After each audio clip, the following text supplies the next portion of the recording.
السلام عليكم ورحمة الله وبركاته. وعليكم السلام ورحمة الله وبركاته. الحمد لله الحمد لله نحمده ونستعينه ونستغفره ونعوذ بالله من شرور أنفسنا ومن سيئات أعمالنا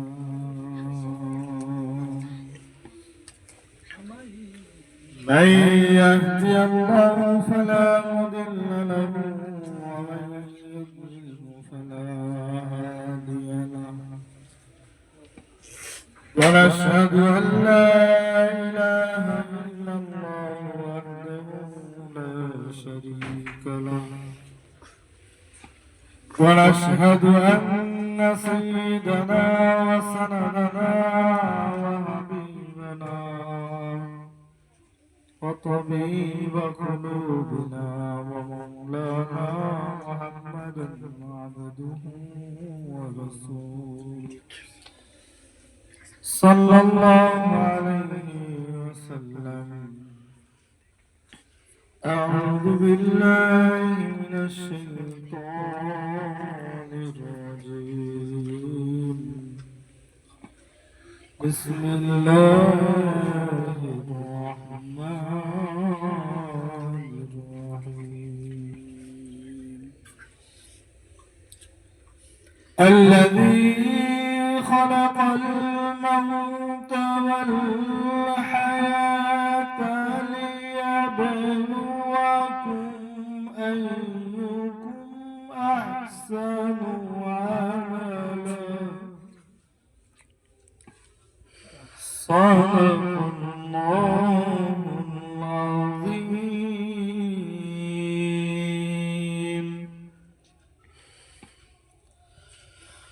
আলহামদুলিল্লাহ,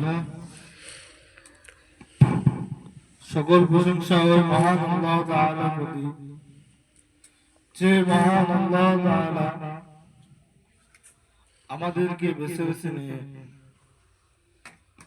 যে পবিত্র মাদ্রাসা, আল্লাহর দোস্তর ঘর এবং আল্লাহর রাসূলের ঘর, যে ঘরের মধ্যে বসার তৌফিক দান করেছেন, সে আল্লাহ তাআলার প্রতি শুকরিয়া আদায় করি আলহামদুলিল্লাহ। যে মহা মানবকে সৃষ্টি না করা হলে এই পৃথিবীতে অন্য কিছু আর সৃষ্টি করা হতো না, সেই মহা মানবের প্রতি একবার দরুদ শরীফ পাঠ করি সাল্লাল্লাহু আলাইহি ওয়াসাল্লাম। আমি কোরআনে কারীম থেকে একটি আয়াত তেলাওয়াত করেছি। আল্লাহ তাআলা যদি আমাকে বলার তৌফিক দান করে, ইনশাআল্লাহ আমি আপনাদেরকে বলে শোনাবো। তার আগে আমি আপনাদেরকে জানতে চাই যে আপনারা সবাই ভালো আছেন? আপনাদের কথার আওয়াজে এবং বয়সে মনে হয় যে আপনারা ভালো নাই, যে কষ্ট দিয়ে আপনাদেরকে বয়স শুনেছে। আপনারা কি ভালো আছেন?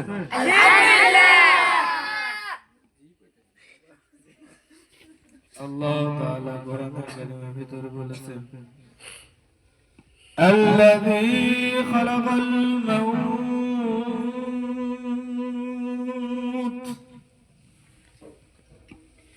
ও বান্দা তোকে দুনিয়াতে পাঠাইলাম, কোন কারণে পাঠাইছি বান্দা তুই তো ভালো জানিস।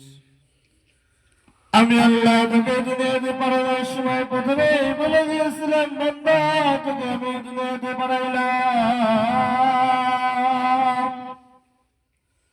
দুনিয়াটা একটি পরীক্ষার হল, এই হলে যে পরীক্ষায় পাশ করতে পারবে আমি আল্লাহ আপনাকে জান্নাত পুরস্কার দেব। আমি আল্লাহ তাআলা তোমাদেরকে বলে দিয়েছিলাম, ও বান্দা তুমি আমাকে বেশি বেশি করে স্মরণ করো, আল্লাহ তাআলা কোরআনে কারীমের ভিতরে বলেছিল আল্লাযী খলাকাল মাউত।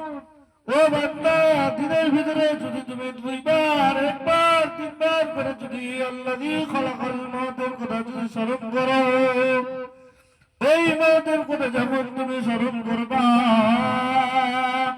আমি আল্লাহর কথাও তোমার স্মরণ হবে।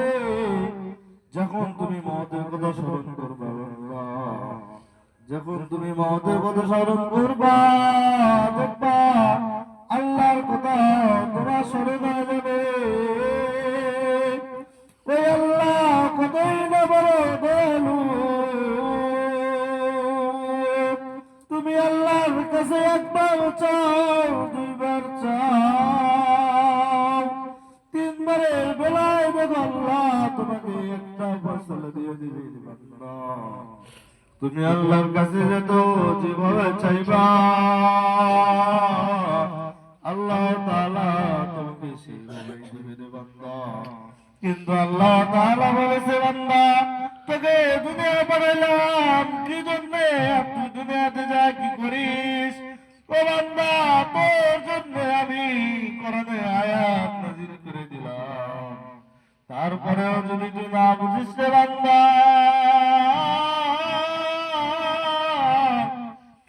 আমি আল্লাহ তোর জন্য কোরআনের আয়াত নাযিল করলাম। আমি আল্লাহ বললাম তুই মৌতের কথা স্মরণ কর।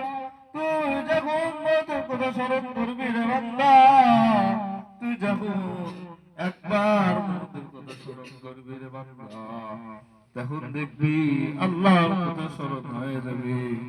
যখন আল্লাহর কথা যখন স্মরণ হবে রে বান্দা, তুই তখন 5 ওয়াক্ত নামাজ জামাতের সহিত আদায় করবি রে বান্দা।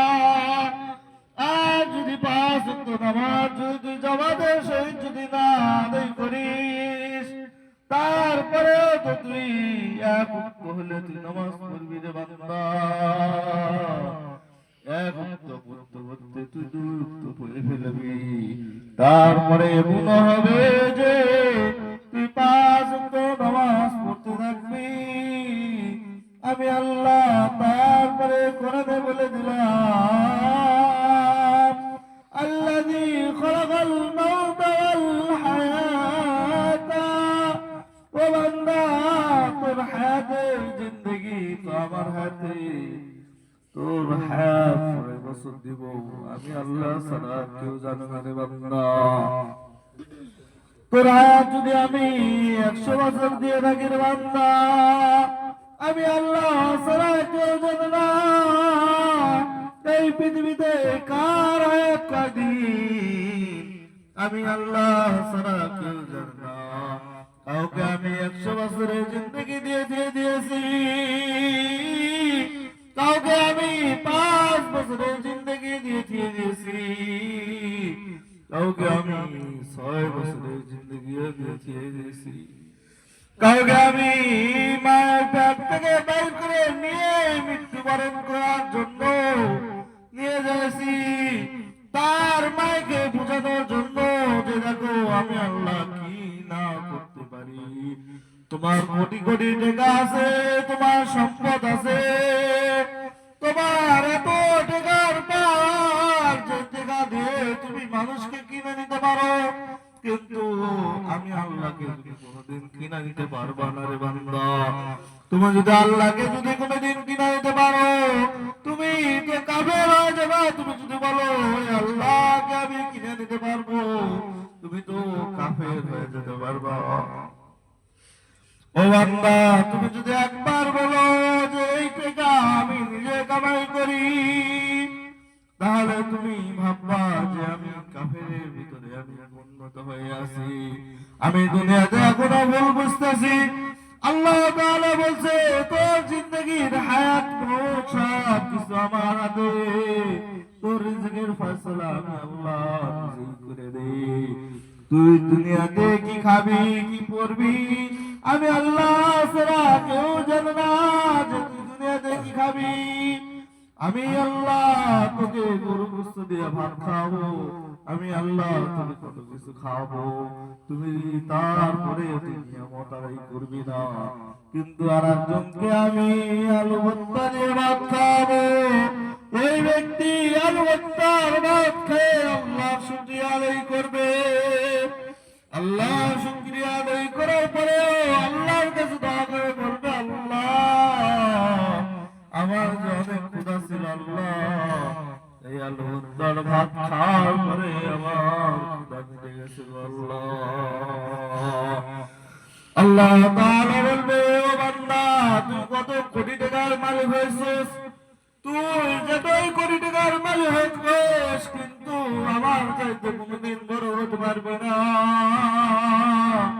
এই জন্য বান্দা তুমি বেশি বেশি মরণের কথা স্মরণ করো, আর বেশি বেশি তোমার মা বাবার খেদমত করো। যখন তোমার মা বাবার খেদমত করবে রে বান্দা, আল্লাহ তাআলা তোমার প্রতি খুশি হবে। তোমার মা বাবা দেখো শীতের ভিতরে কষ্ট করে, তোমাকে 10 মাস 10 দিন গর্ভধারণের মা আজকে দেখো ল্যাপ না কাটিয়ে ছেলের চিন্তা করে যে আমার ছেলে কি কাটলে ঘুমাবে, আমার ছেলে কি করবে, আমার ছেলে কোথায় আছে, আমার ছেলে কি খায় থাকবে, আমার ছেলে দেখা কি থাকতে পারবে, আমার ছেলে শীতের মধ্যে কত কষ্ট করে থাকে, আমি খাটে ঘুমাই, আর আমার ছেলে কোথায় যায় মাদ্রাসা সাদের পর ঘুমায়।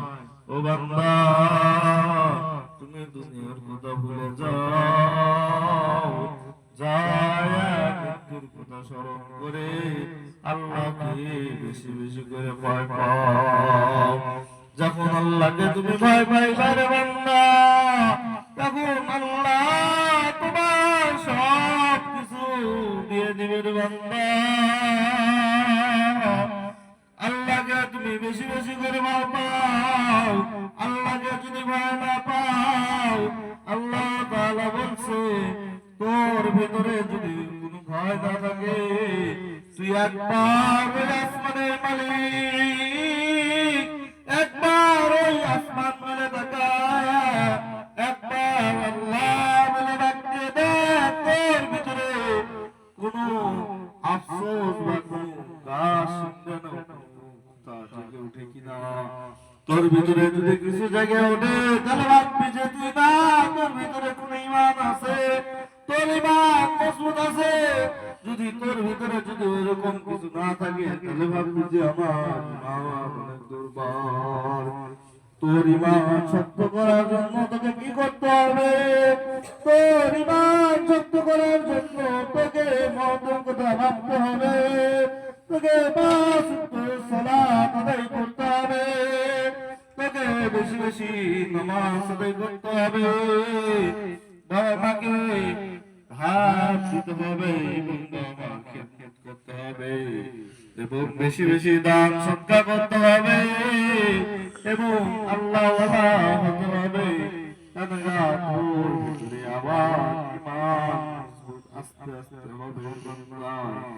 যখন তুই আল্লাহর ভয় করবি তখন আল্লাহ তাআলা তোকে বেশি বেশি ভালোবাসবে রে বান্দা। আল্লাহ মানুষকে অসুখ দিয়ে পরীক্ষা করে, মানুষকে আবার সুস্থ করে পরীক্ষা করে। আল্লাহ দেখে মানুষকে অসুখ দিলে মানুষকে আল্লাহ তাআলা শুকরিয়া আদায় করে কিনা, আল্লাহ মানুষকে আবার সুস্থ করে দেয়, মানুষ সুস্থ দেখে কি আল্লাহ শুকরিয়া আদায় করে কিনা। মানুষ যখন সুস্থ হয় কিন্তু আল্লাহ শুকরিয়া আদায় করে না,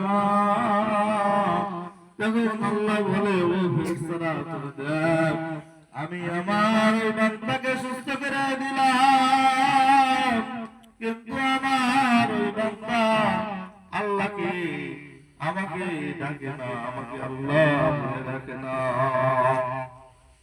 ফেরেশতারা বলে আল্লাহ ওর নামে কি আমি কি কোনো গুনাহ লিখবো? আল্লাহ বলে না না না না না, ওকে আমি দুনিয়াতে পরীক্ষা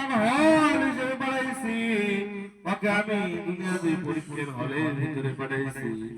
ও দুনিয়াতে যা করবে আগে করতে দাও, করতে দাও। ওই শেষ মুহূর্তে আমার কাছে আসতে হবে। ওই দুনিয়াতে যাই করো, ওই যদি সব কিছু মেরে খায়, লাশ মুহূর্তে আমার কাছে আসতে হবে। আমার কাছে যখন আসবে তখন তোর হিসাব দিতেই হবে। ওর হিসাব ছাড়া কেউ কবরের ভিতরে যাইতে পারবে? হিসাব ছাড়া তো আমরা কেউ কবরে যাইতে পারবো না। আমরা কি কেউ কবরে যেতে পারবো হিসাব ছাড়া? কেউ কবরের ভিতরে আমরা হিসাব ছাড়া যাইতে পারবো না। আমরা যদি হিসাব ছাড়া কবরের ভিতরে যাইতে পারতাম, আমি কোরআনের হাফেজ হইছি, আমি কোরআনের আলেম হইছি, আমি দিনের খেদমত করি, এই জন্য আমি কি জান্নাতে যাইতে পারবো? তাই কোন শর্ত আছে? না না না, এই কথা তো ভুল। যদি আমি হাফেজ হইছি বলে আমি জান্নাতে যাইতে পারবো, যদি এই কথা মনে করে থাকি, এটা আমার বড় একটা ভুল। আমি হাফেজ হইছি দেখে আমার আরো বেশি বেশি আমল করতে হবে। আমি আলেম হইছি দেখে আমার আরো বেশি বেশি আমল করতে হবে, বেশি বেশি দিনের খেদমত করতে হবে। কেন আল্লাহকে পাওয়া যাবে, কেন আল্লাহ হতে হবে, কেন আল্লাহ তাআলা পাওয়া যাবে।